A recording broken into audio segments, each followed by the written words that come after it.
Hi you guys, welcome to this video. Today we will be talking about fear of conflicts. It's a pretty big one. It can be a part of your Akashic Records. Is it authentic? Is it not? There's a lot of different information on it out there, and I have been watching the energies of it and observing it for quite a while, also working with clients, and first and foremost in my own life, because it's been a big experience in my own life, both that codependent frequency and the fear of conflicts. And I think it's really, really important that we start looking at what it really is so that we can disentangle from it. Also, I got some questions about how to reach me. You will find all of that in the description box below. There you will find a link to my website, how to reach out for personal sessions, my Instagram and everything. So if you're interested in that, take a look and contact me there. Now, when there's a conflict, there's a disagreement. And when, for example, from the Akashic Records, if that's a part of the Akashic Records, that can be, if you look at it from a higher perspective, right? It's a very clear way to experience polarity. That's some of the things we are really experiencing in this life. Being in the human body, that is polarity. And remember that when you're from that experience or from that perspective, it's like, yay, let's dive in and experience fear of conflicts, because it doesn't sort of make sense when you're out of the polarity in that perspective. Then what happens is that when you come in here, you forget who you are. Right? And so you get really drawn into the emotions, in the thoughts, in the story of what is going on in the relationship where there is a conflict, whether that is with friends, with a partner, with parents, extended family, colleagues, because any type of relationship, there can be minor or bigger conflicts, obviously. Now, if you have fear of conflicts, and I would love to hear if you want to share in the comments how your experience is of that, and if you have awareness of what your fear really is about, because that can be different for different people, and very often it's a combination of different fears. Now, sometimes I do see people, and I hear people say that that it's just who they are, because they want harmony, they can't really relax. I said this myself before, like I can't really relax if not, if it's not harmony around me, if you have been like an emotional buffer for people. But those things aren't really authentic, those aren't really who you are. So maybe your fear is rejection, that if you get into a conflict, the other person or the other people will reject you or abandon you. That can be a fear.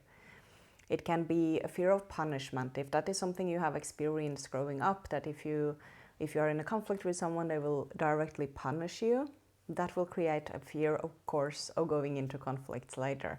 It can be a fear of other people's emotions. It can be if you have a fear of anger, for example, and other people being angry at you, or if you have a fear of other people being sad, because you will then be carrying the guilt of having made them sad, for example.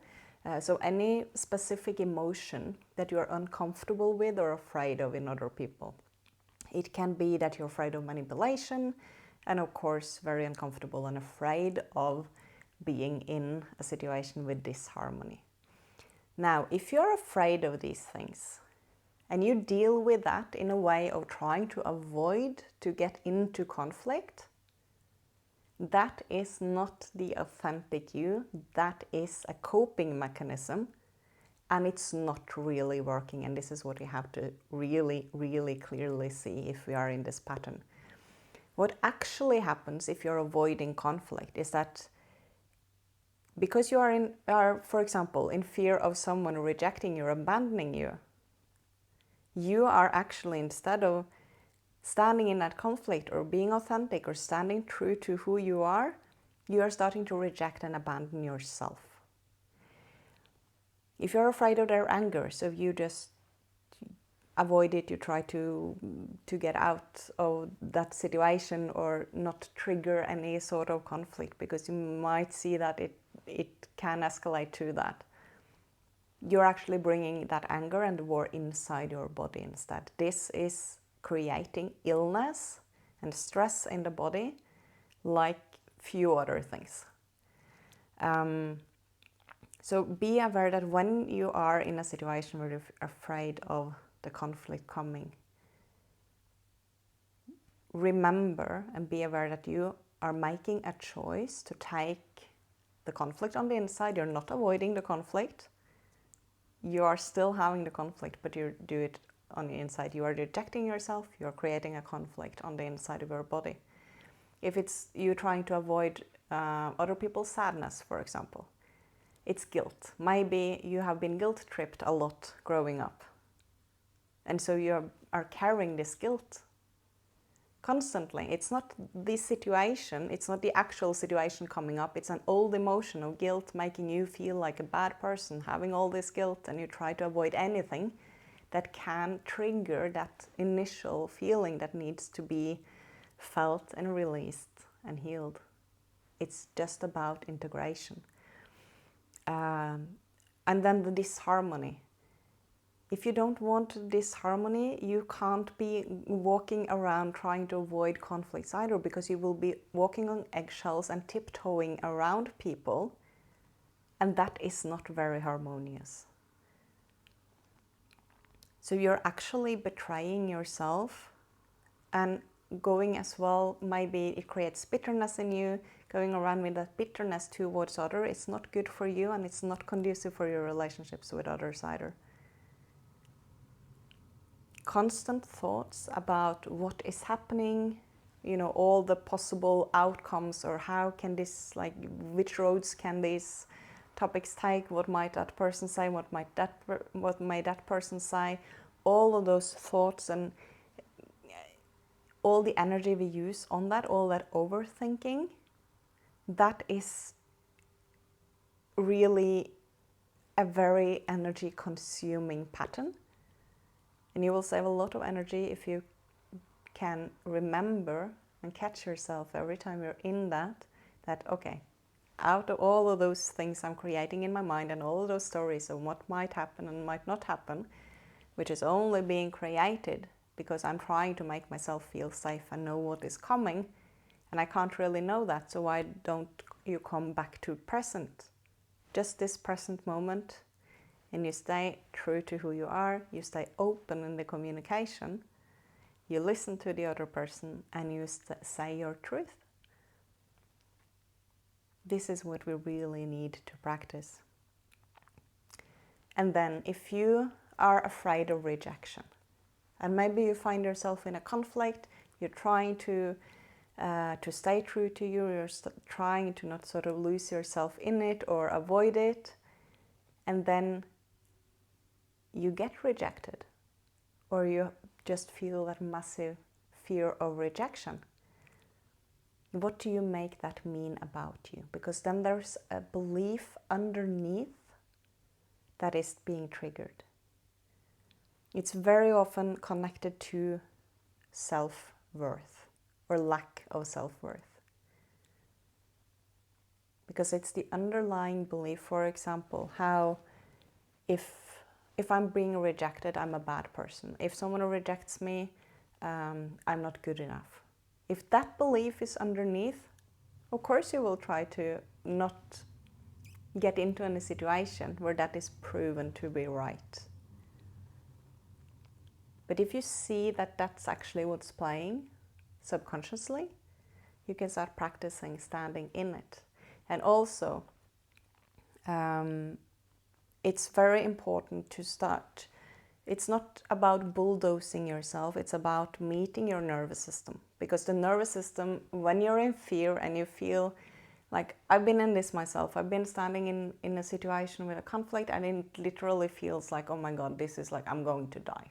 This is like, that's sort of the feeling in the body. This is so uncomfortable. I can't take this, right? Then find out what you need in the situation of a conflict to feel a bit more safe.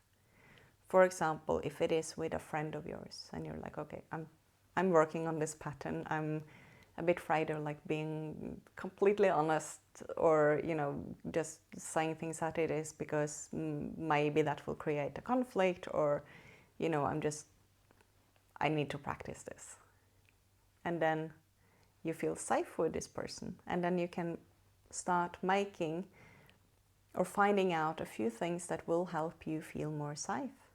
So when there's a situation like that, both of you know that you are practicing this, and they can sort of hold space also for you, if it's possible, so that you can practice it. If it's your partner, also really, really important, as you're practicing it, maybe there are a few things that you can find out together that, okay, when we are in a conflict, can we just like do this, like this would make me feel safer. This would like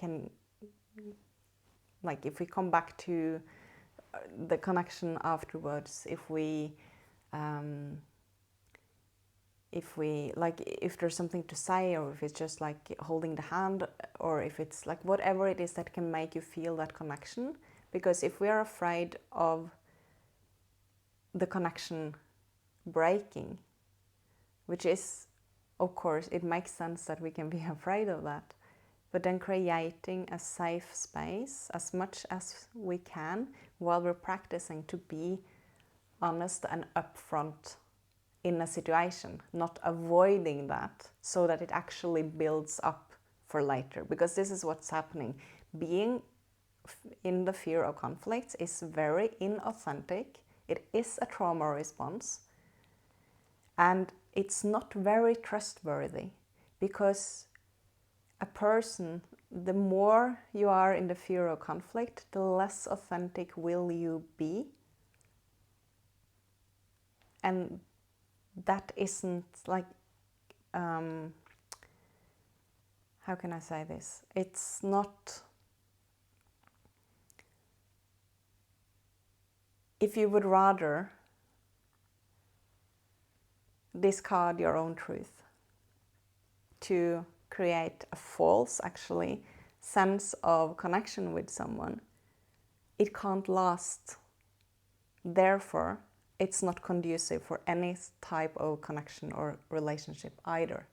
Now, of course, when we are in a situation where there might be conflict, or there is a conflict, it is about being respectful to the other person, staying true to you, being open, being in integrity. This is what's important. And remember that it's not a war. It's not like a zero-sum game, or like it has to be this or this, like one person has to win the argument.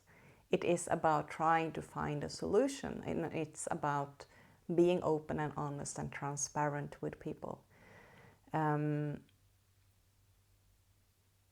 Also, one thing, there's a lot of talk around about narcissism. And being in the fear of conflict really is a good match with a narcissist. And why is that? Because it creates, if you are afraid of being in a conflict, you start tiptoeing around people. And that sort of entering into that dance with someone, tiptoeing around, being afraid of something, and you're like always having like your antennas out, feeling, is this like, will this be wrong? Is this okay? Is this okay? Having like some sort of an attachment to being a good girl or good boy. That type of energy, being in that is feeding a narcissist. That is actually the supply that they are looking for. So you're actually in that pattern. It is actually an invitation for massive control, because you are inviting people to control you, because they can really, with emotions, control you. So any type of fear, whether it's fear of conflicts or any other type of fear, that takes you out of your power. So how can you practice standing in your power, standing in your truth, not in a black or white way? It's not about this is how it is and this is the only way. No, but it is about staying true to how you feel, what is your truth in the moment. At the same time as you're not attached to it, there are many gray areas, right? It's not black or white, but if you can take a step back and you can get the more you can a bit out of the situation, you can observe yourself, you can be honest about how you feel, what you think, and how something is, and that creates the environment for finding a solution as well. Lack of boundaries is not empathy. This is really important because many people with that are what is often called empaths, and people with a lot of fear of conflicts often have this belief or is hiding behind that, yeah, but having boundaries isn't really being empathic. You can have your boundaries and respect others' boundaries at the same time. You can have boundaries and you can have empathy. You can be able to feel and put yourself into the situation of someone else and imagine and feel how that would be at the same time as you're not rejecting your own truth. We have to learn to be able to hold both. We don't need to reject ourselves, reject our truth, be inauthentic to hold and create and maintain a relationship or a connection. And the more of this light is coming in, the more of this high frequency is coming into our bodies, the more it will, like I talked about, I will link that video as well in the description box below, of all the light that is coming in and the shift that has happened, because it breaks up old patterns. And so if you have a massive fear of conflicts, pretty sure that will be triggered and you will be triggered into conflicts and going through that boot camp of learning to stand in it. And also realizing that most of the times it doesn't get into that crescendo that you are afraid of.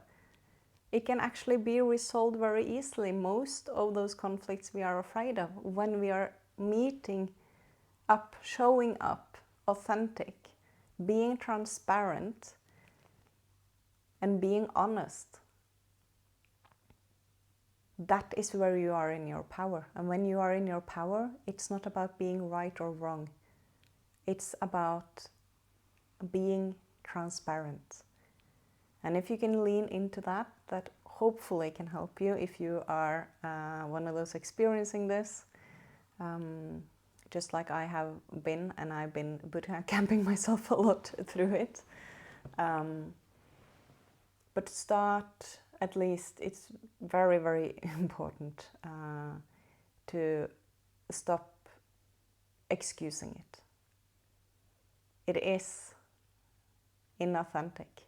So practice showing up more authentically, more transparent, and go deeper, find out what is really your fear about, because there you find your individual specific answer as to what you need to release, what you need to meet yourself in, what you need to accept about yourself in order to show up more authentically and more transparent in your life. I hope this was helpful for you guys. I will see you in the next video. Bye bye.